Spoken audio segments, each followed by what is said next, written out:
ಬೆಳ್ತಂಗಡಿಯ ನನ್ನ ಆತ್ಮೀಯ ಸಜ್ಜನರೇ, ಭಾಳ ಸಂತೋಷದ ಒಂದು ವಿಚಾರವನ್ನು ಹೇಳಲಿಕ್ಕೆ, ಅರ್ಥಪೂರ್ಣವಾದ ಒಂದು ಕಾರ್ಯಕ್ರಮದ ವಿಚಾರವಾಗಿ ನಿಮಗೆ ಹೇಳಲಿಕ್ಕೆ ನಾನು ಸಂದೇಶವನ್ನು ಕಳಿಸ್ತಾ ಇದ್ದೇನೆ. ಅಂದರೆ ಈ ಬರುವ ಡಿಸೆಂಬರ್ 29ನೇ ತಾರೀಕಿನಂದು ಬೆಳಗ್ಗೆ 8 ಗಂಟೆಯಿಂದ ರಾತ್ರಿ 10ರ ತನಕ ನಮ್ಮ ಬೆಳ್ತಂಗಡಿಯ ಹೋಲಿ ರೆಡಿಮರ್ ಚರ್ಚಿನ ವಠಾರದಲ್ಲಿ ದಯಾ ಫಸ್ಟ್ ಅಂದರೆ ವಿಶೇಷ ಮಕ್ಕಳ ಜೀವನೋದ್ಧಾರಕ್ಕಾಗಿ ಸಹಾಯಾರ್ಥವಾಗಿ ನಡೆಸುವಂಥ ಒಂದು ದಯಾ ಫೆಸ್ಟನ್ನು ಏರ್ಪಡಿಸಲಾಗಿದೆ.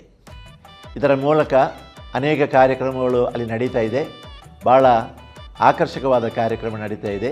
ಅದರಲ್ಲಿ ಪಾಲ್ಗೊಂಡು ನಮ್ಮ ಈ ಪ್ರದೇಶದ ಏನು ವಿಕಲಚೇತನ ಮಕ್ಕಳು, ವಿಶೇಷ ಮಕ್ಕಳ ಆರೈಕೆ, ಅವರ ಉದ್ಧಾರಕ್ಕಾಗಿ ಎಲ್ಲರೂ ಸಹಾಯ ಮಾಡಬೇಕು ಎಂದು ನಾನು ನಿಮ್ಮಲ್ಲಿ ವಿನಂತಿ ಮಾಡಿಕೊಳ್ತಾ ಇದ್ದೇನೆ.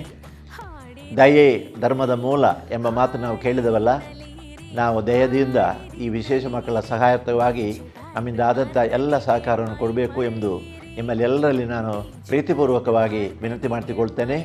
ಈ ಒಂದು ಕಾರ್ಯಕ್ರಮ ನಮ್ಮ ಬೆಳ್ತಂಗಡಿ ವರಾಡದವರ ಎಲ್ಲರ ಸಹಕಾರದ ನಡೆಯುತ್ತಿರುವಾಗ ಅದರ ಮುಂಚೂಣಿಯಲ್ಲಿದ್ದಾರೆ ನಮ್ಮ ಫಾದರ್ ವಿನೋದ್, ದಯಾಳ್ ಬಾಗಿನ ದಯಾಳ್ ವಿನೋದ್. ಅವರು ರಾಜ್ಯ ಪ್ರಶಸ್ತಿ ವಿಜೇತರು ಸಹ.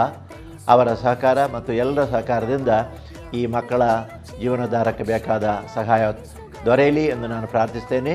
ಈ ಕಾರ್ಯಕ್ರಮಕ್ಕೆ ಪ್ರಭು ಯೇಸು ಕ್ರಿಸ್ತರ ಆಶೀರ್ವಾದವನ್ನು ನಾನು ಪ್ರಾರ್ಥಿಸ್ತೇನೆ.